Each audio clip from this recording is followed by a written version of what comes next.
Broadcasting from the Business RadioX studios, it's time for Workplace MVP. Workplace MVP is brought to you by R3 Continuum, a global leader in workplace behavioral health and security solutions. Now, here's your host, Jamie Gassmann. Hi, everyone. Your host, Jamie Gassmann here, and welcome to this episode of Workplace MVP. Diversity and inclusion is an area of focus for many senior leaders and HR executives.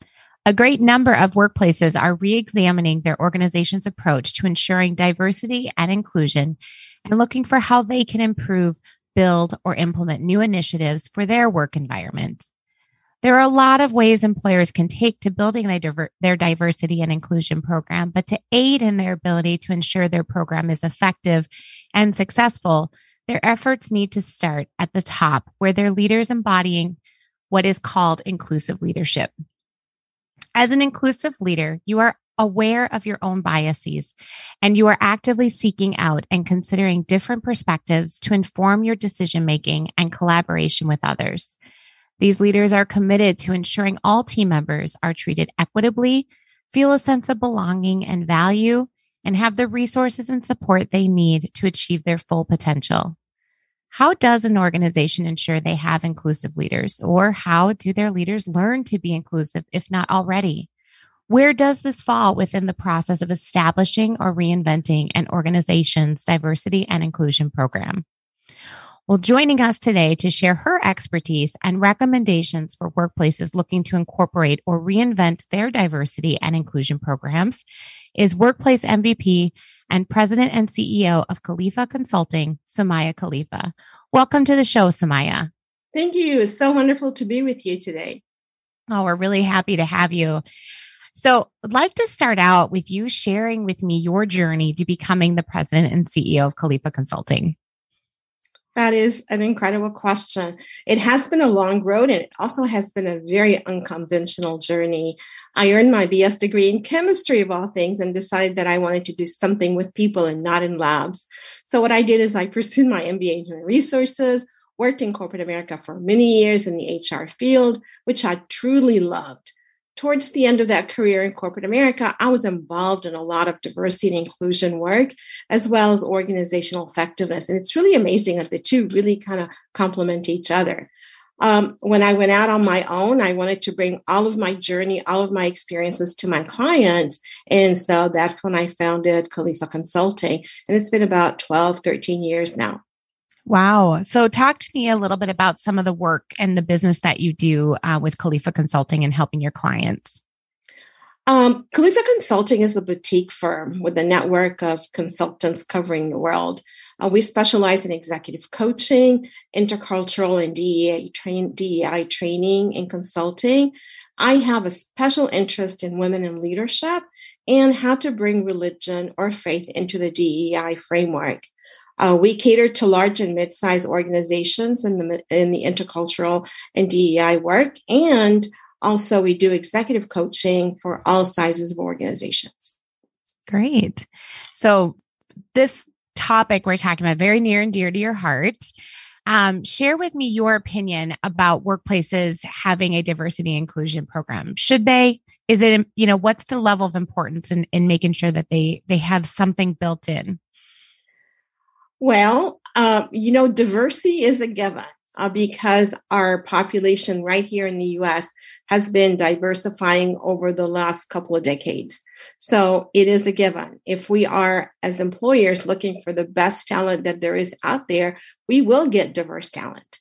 Now, the real issue is how do we make our workplaces inviting enough for that talent, that top talent, to want to join us, but not only join us, but to stay with us.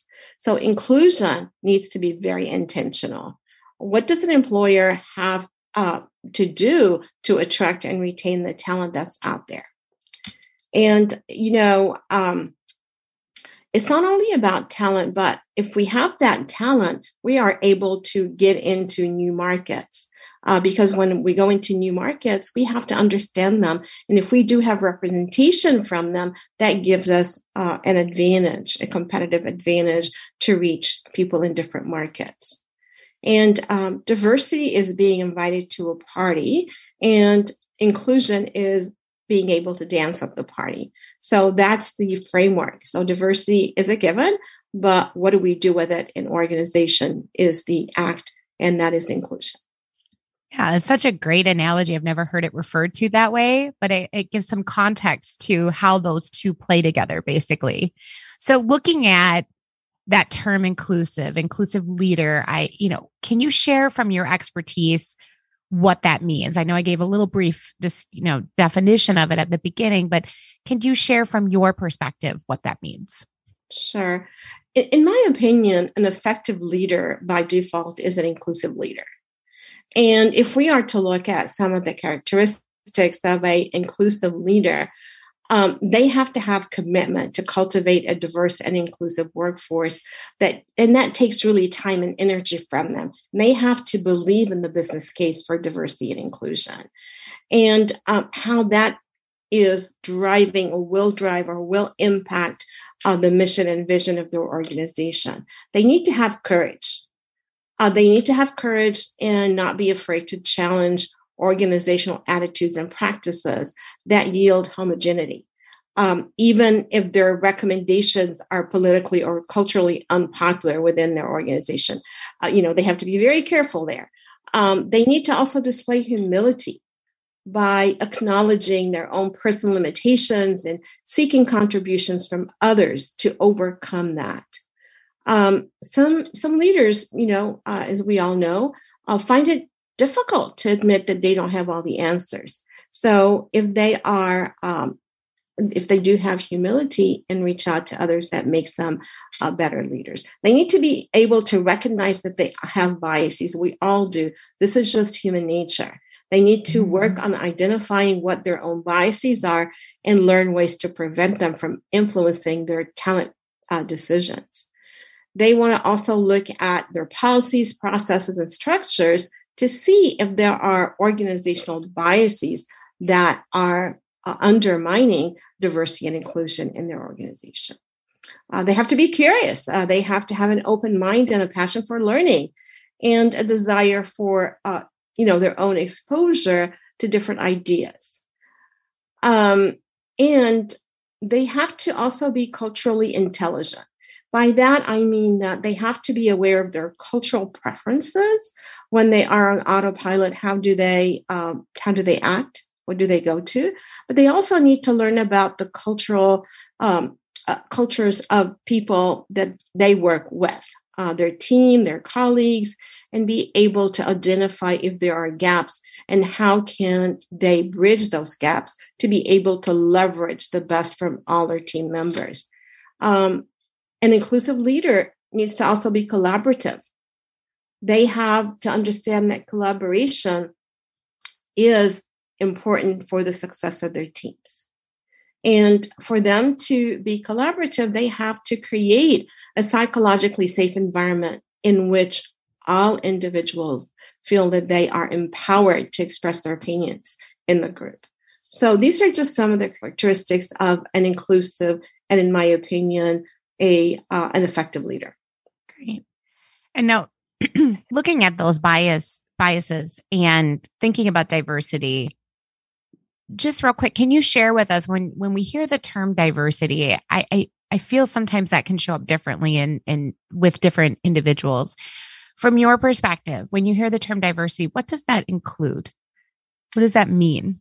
Sure. Diversity, in my opinion, is everything that makes us different, but also everything that makes us the same.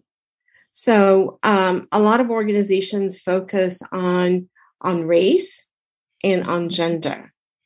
And within the U.S. framework, that's usually what is focused in on. But there are so many different layers of diversity that we need to look into if we are telling people, bring your whole professional self to work. In terms of, for instance, sexual orientation, in terms of religion, and many other different layers of diversity. People on the outside might look the same, but when we start peeling off the different layers, there are differences amongst them. Mm-hmm. So we need to treat diversity in the broadest sense. And what's really interesting is diversity. We need to look at the history of the nation that we're looking at diversity at.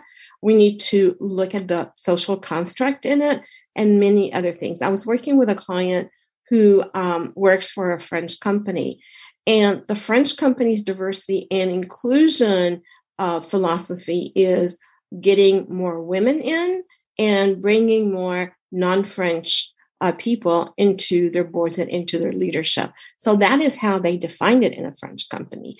In a U.S. company, that is defined a little bit differently. There's more emphasis on race and on gender, of course.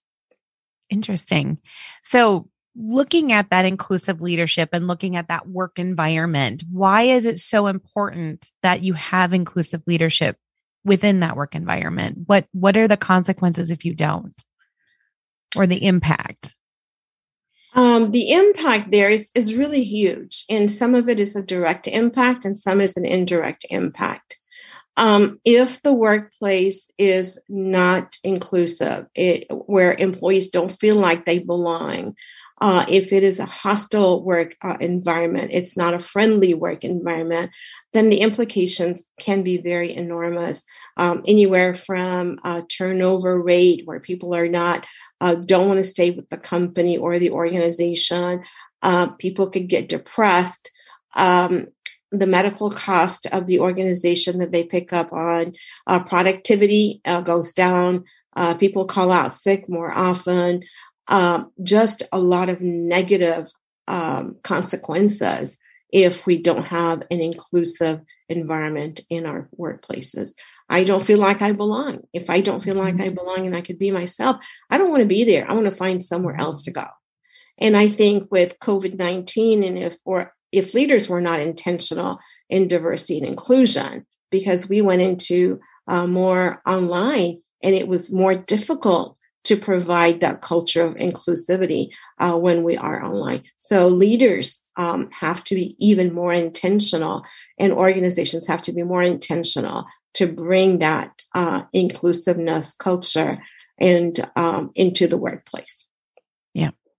Interesting. I could imagine with the great resignation, if you will, if maybe some of that realization was coming through for some of those employees.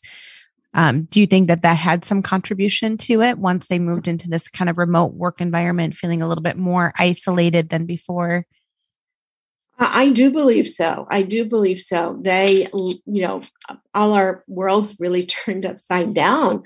We did not think that we could work from home as much as we did, and we adapted to it. Everybody, had an opportunity to pivot, and they, as employees, they looked at their priorities and what's important to them. And decided, is this the right organization for me to stay in, or do I look for something else where I'm happier? Because happiness is really important for individuals now. Yep, absolutely. And so, looking at a leader, in a work environment, how do they identify the biases that they have? How do they know they've got them? Like, what are some ways that they can help themselves to maybe identify ones that they might have that they weren't even aware of? So just would like to get some of your thoughts around that. Well, thank you so much for the question. We all have biases, and we have unconscious bias, whether, and they're called unconscious because we don't know about them. And they could be really detrimental for us. If we don't know about them, we can't do anything about them. Mm-hmm. So your question of how do we find out? Well, there's so many different ways to find out. One quick way of doing it is for the individual leader to look at their circle of friends. Do they all look like them? Look at who they're hiring. Do they all look like them? Is it similar to me? Impact. And, so that is looking in the mirror and seeing what world have I created around me? I was involved with Leadership Atlanta. And I went through that many years ago. And one of the things that came out of it is that we were challenged to look at our circle of friends. And many people from our class decided that, hey, I golf with all white guys or all black guys or whatever. the race and gender happened to be. And they made a conscious decision that I need to diversify my circle of friends, circle of people that I go out with, circle of people that I golf with. And that impacted them. Now, another way to find out about our own cultural biases or unconscious biases, is to ask a colleague or a confidant.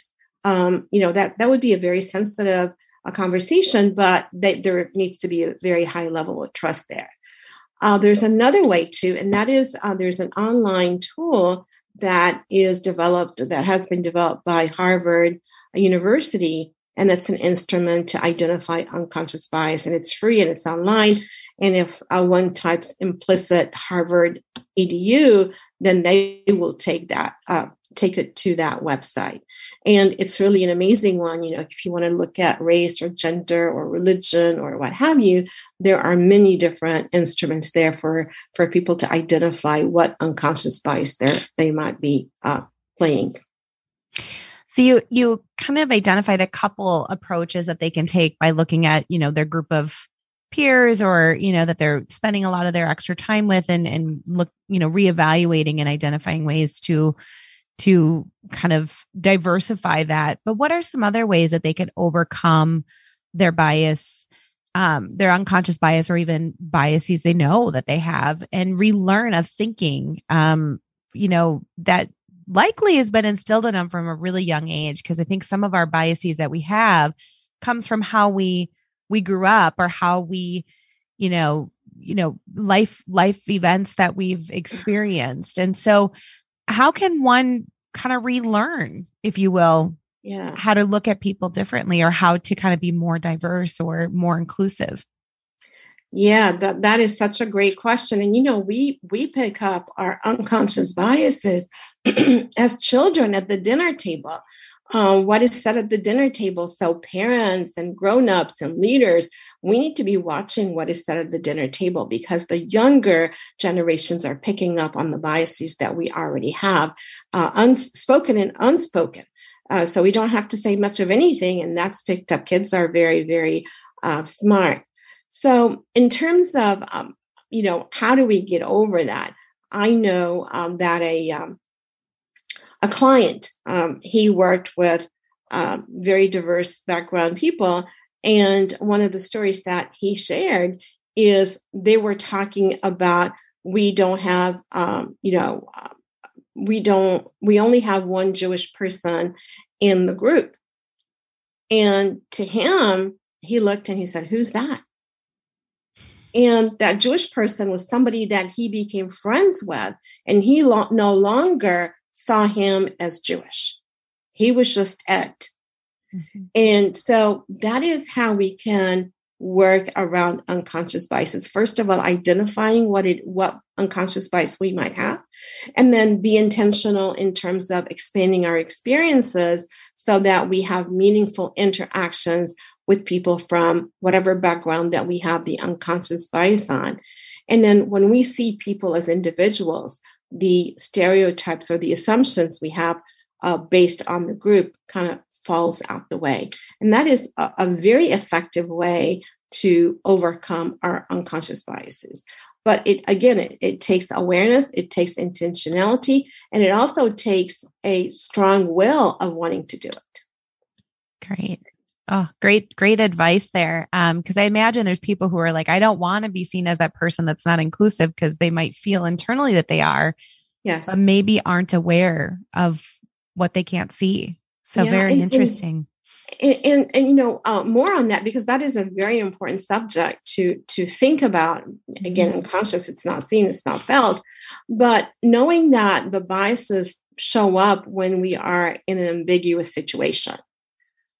Such as if we don't know about a person and we meet them, and all of a sudden we go to our stereotypes. So we want to be able to minimize ambiguous situations. We want to learn about all the situations we get into, so we won't be surprised. We won't be able to surprise ourselves in a negative way. When snap decisions need to be made right away, our hardwired stereotypes pop up. So taking time to make decisions. And usually it's recommended that leaders make decisions early in the day when they have had a good night's sleep, and they're less likely to make mental shortcuts. And, being able to push back against default assumptions. When we put a stereotype in our mind that's hardwired, and I'm a short person, I love to give that example. If our stereotype in our mind is that short people are not very smart, and we see a short person, then the way the stereotypes works is that they are not very smart. And if that person happens to be smart, then we push back through those stereotypes. Well, they're the exception. They're not really the rule. So we need, again, self-awareness to get over that. And then being able to learn and meet new people, be challenged, and challenge our stereotypes and, prejudices if they have gotten to that level. Yeah. Ask questions, get to know people. Yeah. Be open to that. That's the kind of the approach that I like to take, because I just love to hear people's stories. So, which is why this show is so great, because I get to hear so many leaders' stories and expertise. Absolutely. So real quick, we're going to take a break and listen from our sponsor. So Workplace MVP is sponsored by R3 Continuum. R3 Continuum is a global leader in empowering leaders to effectively support and help their employees thrive during disruptive times. Through their tailored workplace behavioral health support, disruption response and recovery, and violence mitigation solutions, they can help you create a work environment where your employees can feel psychologically and physically safe. To learn more, visit r3c.com today. So you mentioned in our previous conversation the importance of creating a culture of belonging within that work environment. Can you help kind of describe for our listeners, what does a culture of belonging look and feel like? Sure. Belonging is a sense one gets that they are a valued member of an organization. They feel a sense of purpose, a sense of belonging brings meaning into our lives and in all the circles. I mean, let's face it, we spend more time at work than we spend with our family. And if we feel good about ourselves, good about the organizations that we work for, just think about how that's going to impact us individually as employees, as leaders, but also the organization. So there was a survey done in 2019 by an organization called Better Up, and they found that workplace belonging can lead to a 56% increase in job performance. It can also lead to a 50% reduction in employee turnover. Workplace belonging can lead to 75% decrease in employee sick days. So those numbers really give us the business case for why having a culture of belonging is very important. It adds to the bottom line.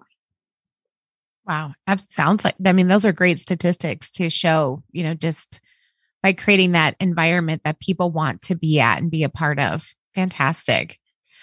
So looking at that, there was something when we talked before that really resonated with me in regards to religion and the symbolism around religion and certain holidays that are celebrated. And, you and I were kind of discussing, in particular, the Christmas or Hanukkah and, kind of that a lot of leaders have taken the approach of this broad messaging of happy holidays and then removing certain symbolism like Christmas trees. And you talked about how not all your employees really want you to take that down, even if they don't celebrate it. And so the question I have is, by taking and removing some of those symbolism, does it help to create that culture of belonging? Or, what are some of your thoughts around how they can really handle those holiday seasons, in an appropriate approach that allows all employees to feel like they belong and that their holidays are being celebrated? I love that question. I super love that question. I am not in favor of somebody saying happy holidays. First of all, I am a Muslim, and most of the time I don't have a holiday around Christmas. And for somebody to say happy holidays, it really doesn't resonate with me. And that's not only for Muslims, but you have Buddhists and you have Hindus, etc., who do not have a holiday around the holiday season. I am not in favor of taking down the Christmas tree, but I am in favor of having an inclusive work environment that acknowledges and celebrates the religious holidays and traditions that are represented in the workforce. So if we do have Jewish members, then, Hanukkah, Passover needs to be acknowledged. Holly, Ash Wednesday, Ramadan, and the list goes on. I want to feel like I'm validated by just saying happy holiday. I think it's just a brush over, and it alienates the Christians, and it does not bring anybody into the fold. But we want to be intentional again. We want to be knowing who's in our workforce and what matters to them. If we have a calendar, let's put it on there. Ramadan starts April 2nd. Ash Wednesday's on that date. Hanukkah's on that date. So bring all those holidays, acknowledge people, validate people, and they feel like, hey, my workplace cares about me enough to wish me a Ramadan Mubarak or Happy Hanukkah or, whatever the holiday is. Yeah. Well, even to allow other employees to understand how, each of those faiths practice their various holidays and what the symbolism and meanings are behind what they're practicing so that, people can learn. Yes. And that's the intention behind that. Because if I know, if I am, we have something called the iceberg. And the iceberg is where we say that what's visible is what, people see, but what's below the waterline is what drives the visible attributes that we see. So if people know that my colleague's religion is Muslim, and when he takes or she takes a longer lunch hour on Friday, it's because they have to go to prayer, or they're not eating from April 2nd to May 2nd lunch. And they leave early, and we know it's Ramadan. What is Ramadan like? What is Hanukkah like? What is the Passover and high holidays are like? Then we get to know people at a deeper level. And that goes hand in hand with belonging. I am accepted for who I am, and I'm celebrated for who I am. And I am appreciated for who I am. And I don't have to fit a mold to be able to be, a validated person. Yeah, I love that. So looking at that validation of a person, because obviously, not feeling like you belong, not feeling validated can start to really impact somebody's mental health and obviously ultimately their productivity. So how does a workplace that's not culturally belonging, in your opinion, what do you see as the impact on that mental health and productivity of its employees?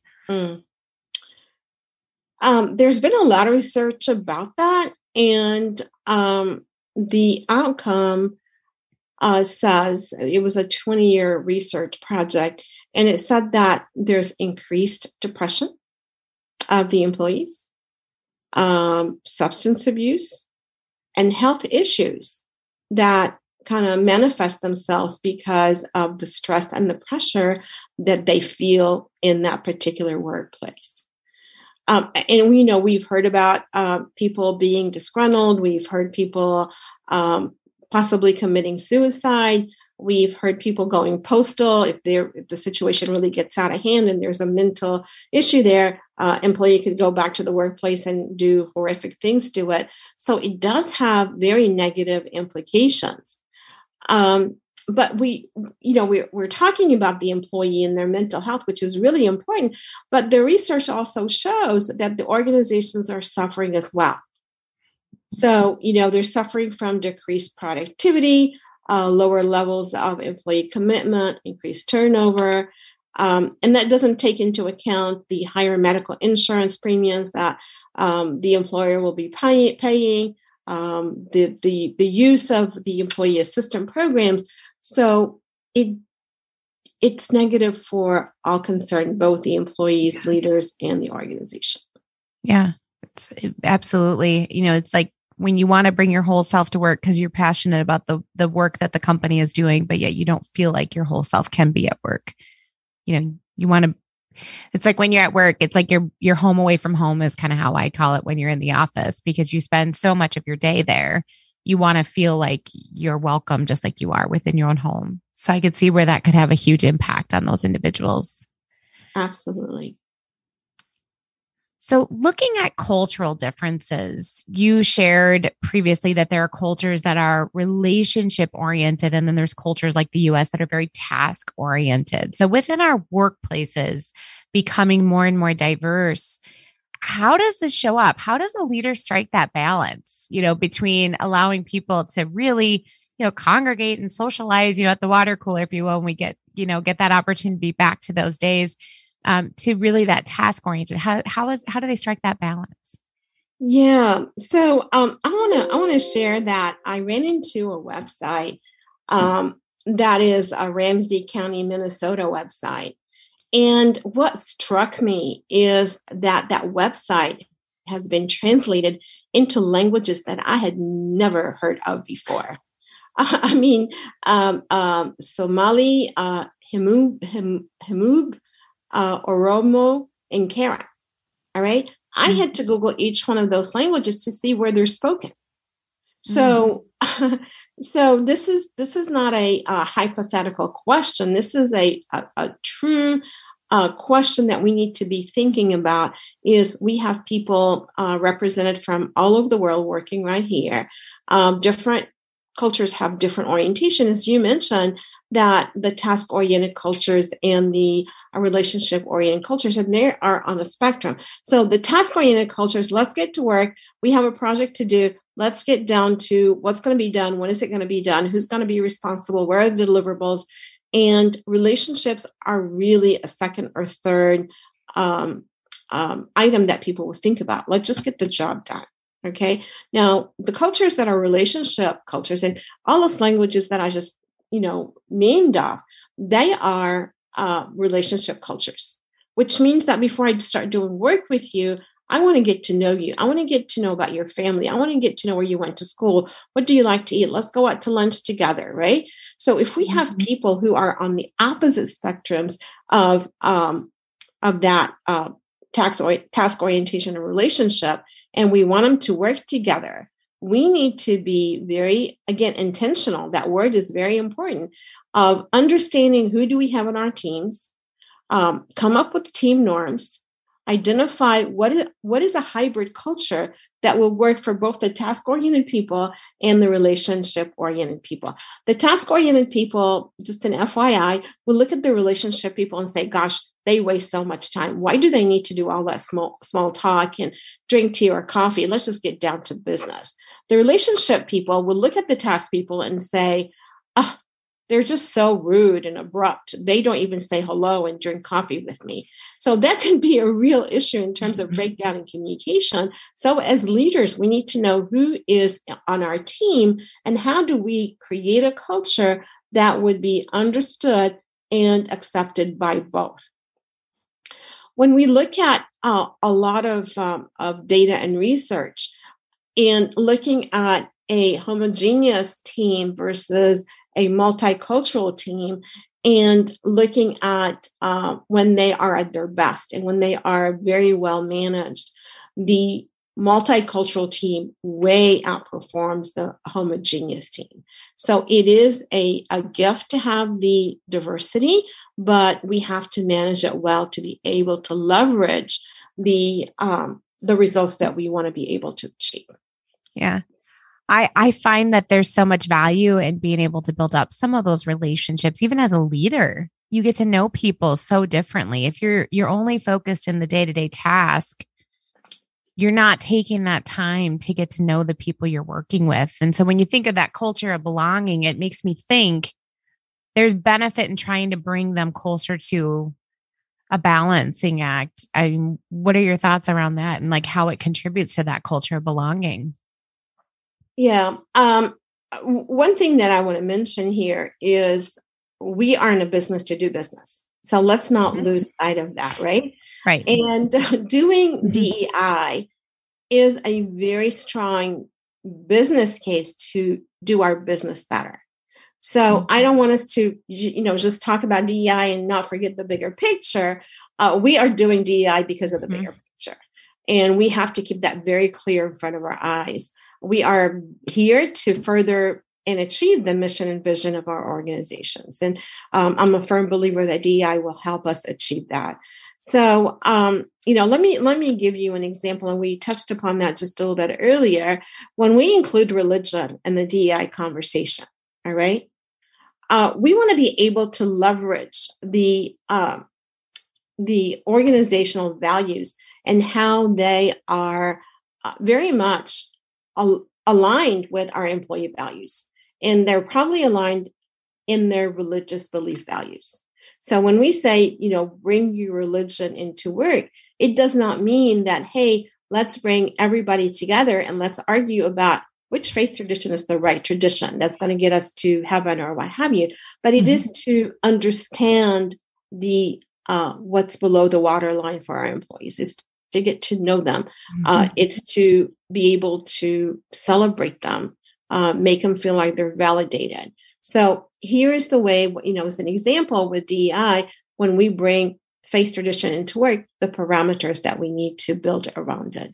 There shouldn't be discussion about or proselytizing or what have you, but it's about the person, about my teammate, about my leader, about everybody matters. And that part of them, which in many situations is a big part of who they are. Yep, absolutely. And there definitely is that you still have a business to run. So I love that you brought that up and, and ensuring that you're focusing on the business needs while also focusing on your employee needs. So how do you know when you've got it right? Like, is there a way for them to measure that? I mean, is it, employee surveying? Is it polling? Like, what can a leader do to know they're striking that right balance and that right chord within that organization? Employee surveys are definitely something that many organizations look at, and they're done anonymously, so people feel comfortable giving their true, honest opinions about the culture of the organization, about whether the culture has moved the needle to belonging or not. There is something called the stay interview, like the exit interview, but for people who do stay in the company to get a read on how they're perceiving the company. There are employee exit interviews, of course, but hopefully we don't get there. But if we do, then we want to understand why people left. One of my favorites is a very simple thing, and it's just sitting down and speaking with employees and team members about how things are going. We look at performance management, as a lot of organizations do, at least, that it's done once a year. But we do ourselves a disservice when we do that. Managers and leaders need to have frequent check-ins with their employees to see how they're doing. And hopefully they have created a relationship with their employees where they're open enough to share with them how things are going for them. A leader should not wait for a very long time to have that conversation, but the more frequent the conversations are, the better off it is. So it's not rocket science. It's communication. It's caring. And it's letting the employees know that there is a positive psychology within the organization. And they can speak their mind. Yeah, awesome. So if a leader is looking to evaluate, build, or reinvent their diversity and inclusion program within their organization, what is your advice for how they should prioritize this initiative and where should they start? Well, a couple of thoughts here is they need to be very clear on why they want to do that. They need to understand the business case for it. If an organization is doing DEI just to check the box, they need to rethink that. I believe that when just checking the box is done, it has very negative repercussions on the organization. And they can hire an outside consultant to assess the organization in terms of where they're at with their DEI. and collaborate. Now, if somebody brings in a consultant, it needs to be a collaboration. It's not, here, consultant, take this, let me know what I need to do.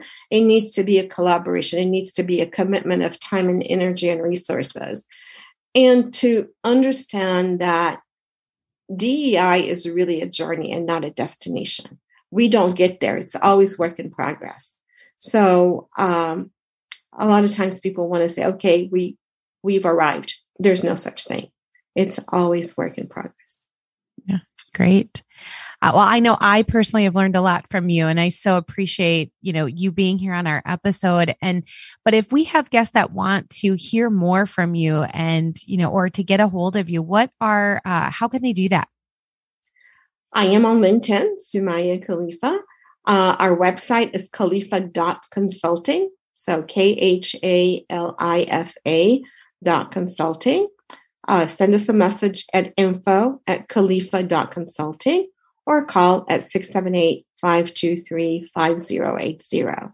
Would love and appreciate hearing from you. Yeah, wonderful. Well, thank you again so much for being on the show, Soumaya. It's been such a great conversation. Truly appreciate you and all the work that you do. Thank you so much. What a pleasure and honor to be with you. Yeah. And we also want to thank our show sponsor, R3 Continuum, for supporting the Workplace MVP podcast. And to our listeners, thank you for tuning in. If you've not already done so, make sure to subscribe so you get our most recent episodes and other resources. You can also follow our show on LinkedIn, Facebook, and Twitter at Workplace MVP. If you are a Workplace MVP or you know someone who is, we want to hear from you. Email us at info@workplace-mvp.com. Thank you all for joining us today and have a great rest of your day.